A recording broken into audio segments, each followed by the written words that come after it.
Yeah, hey, it's Kiloh. I'm out back around the way. Oh, the love thing fell over. Ian got me that for Valentine's Day. I haven't gotten her anything yet. I got her 3 dozen roses last year, though. 3 dozen.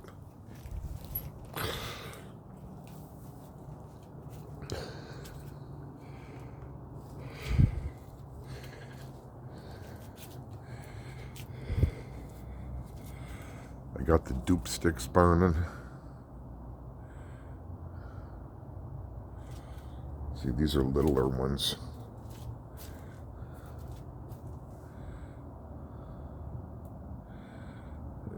They smell good, but they fooled me with their marketing. It said 12 boxes for $7. And, I bought it, and they were little dupe sticks, but that's all right. It's still a good deal. But I got some of the big dupe sticks too. I just don't feel like burning one of them, because they burn forever. Yep.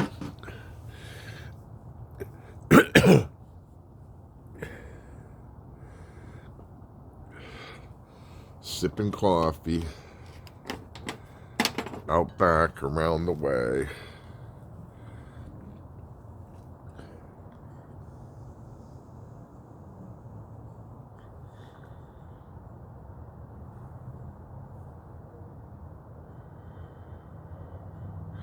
The art fell over. I don't know. I shouldn't have displayed it there, but when I was living in Pennsylvania, an early sponsor of mine, my second sponsor after I left, I had to leave my original sponsor, okay, for after 3 years, 3 or 4 years. And I was real sorry to do that. But yeah, I had I got a job out there in Pennsylvania and relocated out there and brought my crazy fiance with me. The one, obviously not Anne, okay, the one, this is 27 years ago, 28 years ago. And my sponsor, I don't know what his situation was, but he was like renting, probably renting a big, like, it was like a depressed area. It was like northwest up by the New York border, Pennsylvania border, up below Corning, right below Corning. I went to Corning Glass Museum a few times, which was interesting. But anyway, Keith like had all this art, that like, he believed in like art therapy. He was like Keith was like a counselor, okay, the local like task, right? They call it out here drug counseling, where you have to go for counseling, court mandated counseling and stuff. And Keith was never my counselor. I never I had moved out there to take a job, okay, but ran across Keith and liked what he was like an old hippie, right, guy from San Francisco, and I liked what he had to say, and Keith was a good guy, so he could never replace my original sponsor, though, but Keith was still the right guy at the right moment for me, and but anyway, he had like all these like big paintings. He used to do like I don't know, like art therapy with the people in jail or something, and he had some of the paintings were quite big, stretched canvases, like 6 feet by 6 feet, and stuff like that, and real like modern, like garish colors, right, and oranges and yellows, and and he just hung them up on this old barn, like drove a nail in the wall and hung them up on the barn. It looked cool, but I'm like, Keith, it's going to get damaged in the rain, those paintings that the junkies did, And he's like, but until then the art hangs, or said something like that. And it was just really cool. He wasn't one for like flip statements, really. I don't want to give that impression, but it was just the right thing to say at the right moment. And it obviously left an impression on me because I put the art out here to be seen, okay? And it keeps getting blown over. So that's why I do that.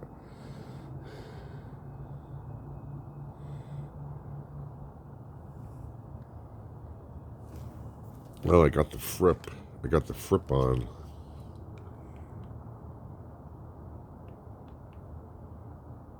Yeah, this. I'm sneaking the Fripp, man. Out here.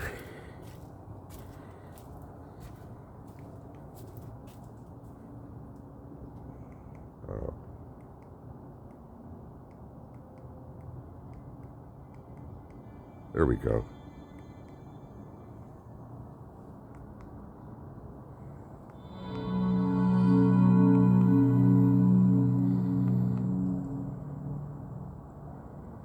It's a little cold out here. I'm out here and I'm not uncomfortable, but I'm out here in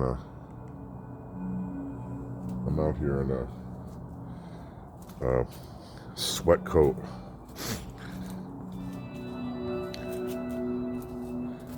Yeah, that's a little loud.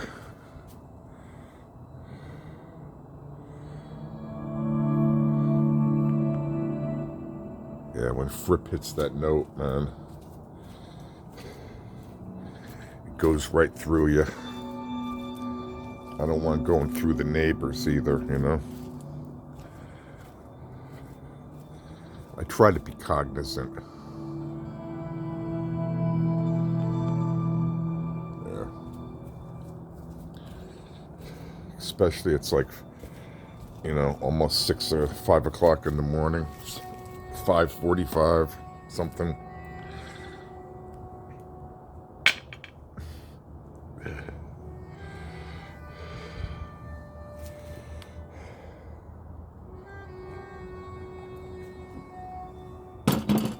Yep, sneaking the Fripp, sneaking the Fripp.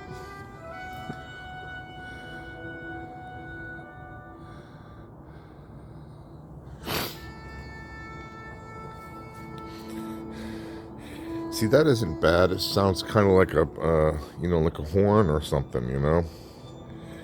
But I tell them, Fripp, stay away from the orchestra instruments. Don't sound like a cello or a horn. Don't have fat ladies singing with you. No orchestras, Fripp. The sound of the universe. The sound of the universe, Fripp. I like it. And have liked it for, you know, almost 50 years. You know, 47 years since it came out. You know, he came out, oh, maybe, I was a little young for Frippinino, okay? I could have, you know, but I just didn't know about it. I learned about it soon after. But, like, Let the Power Fall and stuff. Yeah, when that came out, that was like, I discovered that in like 81, okay, after we saw King Crimson and the new King Crimson in New York. I don't know why it's blurry. Self-adjusting screen. Let's give it some light.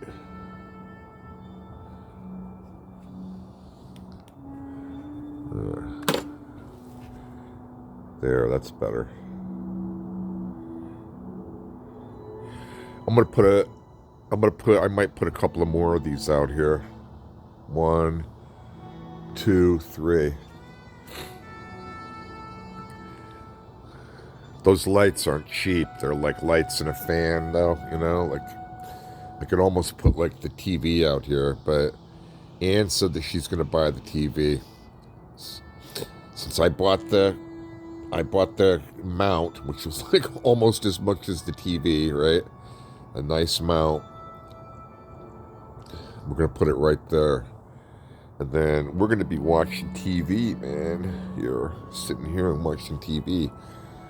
And depending on finances, I'm I'm thinking about getting another one of these couches, right? Okay. And putting it there, okay? And then another one of these tables and putting it there. And then getting rid of those bar stools and putting the blue chair there, you know? And then we can have like a whole living room out here, you know?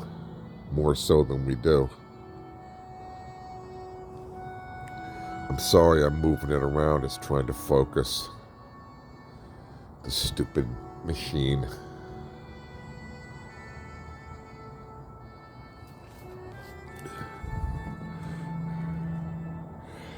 Oop, I gotta clean that up.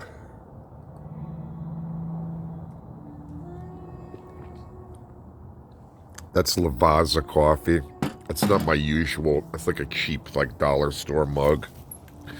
My usual mug, the one that says Computer Genius on it. My original fiance. I'll stop calling her my crazy fiance, but the girl left an impression on me. Okay, the girl left an impression on me. Right.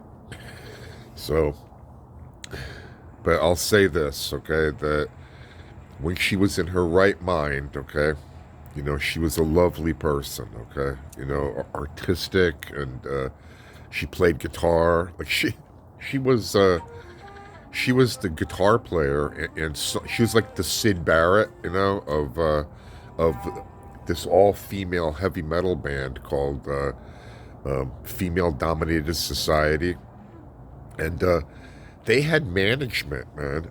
You know, they had like a manager, and they would warm up for like when like Rat or Poison or, you know, bands like that came to the Civic Center. They would frequently be the warm up act, you know, and but Jen had her issues, her mental issues, and poor girl, and ended up the band broke up, you know, and also like the rich girl whose daddy bought all the amps and stuff and was the manager or whatever she was. I heard all this secondhand, but she kind of, the two of them, they were, you know, girls making money, you know what I mean, and they began. Oh yeah, they were scouted by the same guy who discovered Nirvana. Okay, whatever his name was. But as soon as that happened, okay, that there was a big fight over who would control the band, okay, and then Jen was out, okay, and then the band broke up because they fucking sucked without her, okay, you know, but then that kind of began Jen's, like, downward spiral, you know, until she ended up in AA, and you're not supposed to date the women, especially during your first year. You're not supposed to date anybody, really. I mean, it's just a suggestion, okay? It's a suggestion, it's not a rule, okay? It's only suggestions. That's what my sponsor used to tell me. It's 12 suggestions. You know, it's up to you if you want to follow them. These are suggestions. Some of them are more important than others, okay? You gotta have a higher power, Kiloh. You know, gotta have a higher power. What? You don't? Well, when that guy outside the bar was beating your ass in the parking lot, he was your higher power at that moment, wasn't he? Or when the judge was handing you down a sentence, you know, for a traffic violation, or, you know, the judge was your higher power, right? At that moment. Yeah, So you do have a higher power at times, you know? So just focus on that, you know? So that helped me get over it. But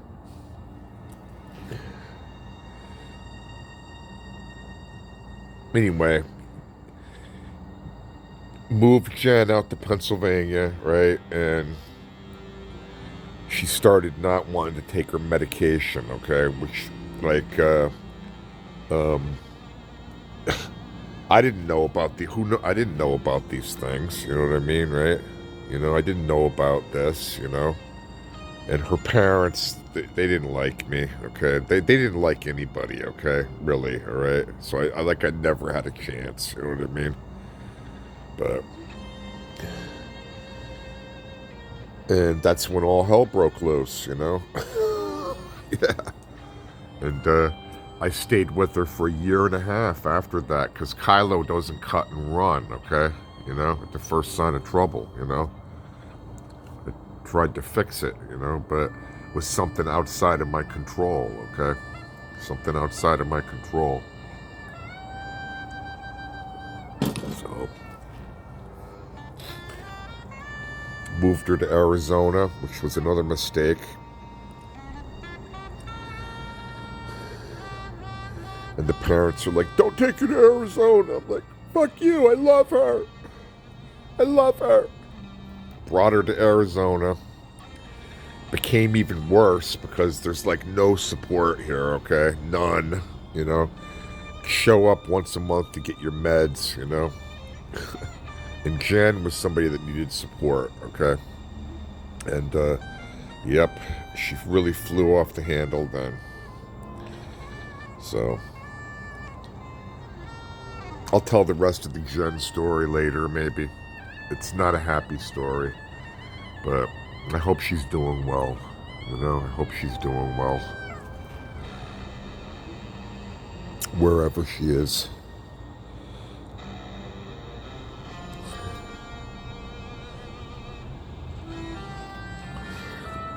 Yeah, what time is it?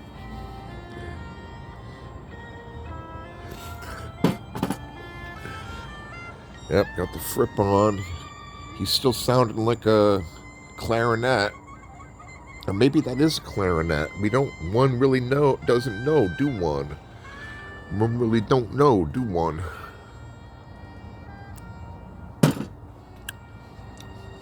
Coffee's done. I drink Lavazza coffee because when I was in New York, I was good friends with the owner of a real Italian deli, Joe Di Tommaso. Real Italian, a good Italian. Owned an Italian deli, knew a lot about everything, especially making cheese, okay? He showed me how to make cheese. But he always told me, drink Italian coffee, Carlo. And it has to be roasted in Italy, not say Italian on the label, but roasted in Italy. He said, we Italians, we invented coffee. So we know a thing or two about it. So I've been drinking Italian coffee ever since. And I put something in there, it's called Jaggery. I get big bags of it on Amazon. It's just like cane squeezins. It's the juice that comes out of the cane, dried, no more processing. So it's kind of like brown sugar, but not really. It's more sugary, but it's brown, clumpy. But I use either Jaggery or honey, you know.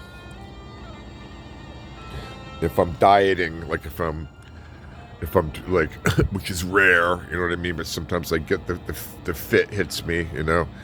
Then I'll do like Splenda or Stevia or something, you know, and try to eliminate sugar, you know, altogether. But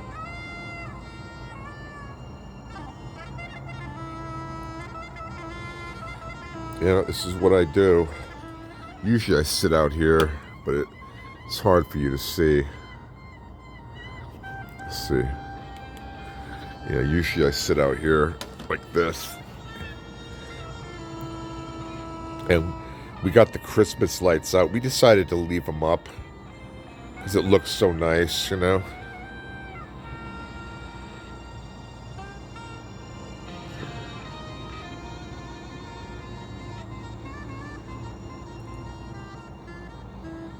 And when we drive around, like this year, up in northern Arizona, I think we're going to go up to Meteor Crater this year, you know. Around there, back up there, maybe to Hopi Land to see our friend Brian Keith. Owes me a ring still. The ring broke. But you can't see.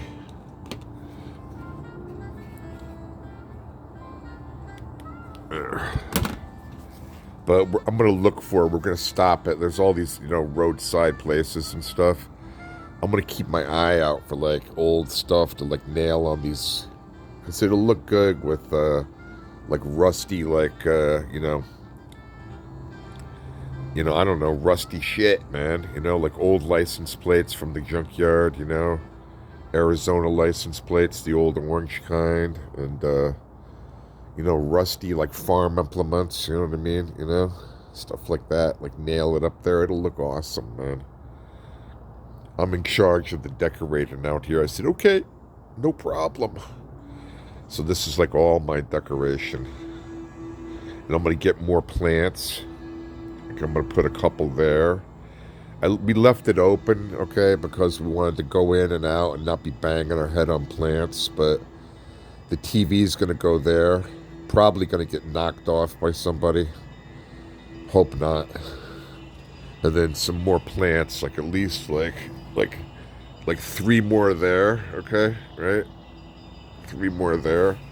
And then I'm going to start doing, when we go to Mexico, I'm going to start getting like the Talavera pots, like I have inside. And putting the Talavera pots out here with plants in it. It's going to look awesome. It's going to look awesome.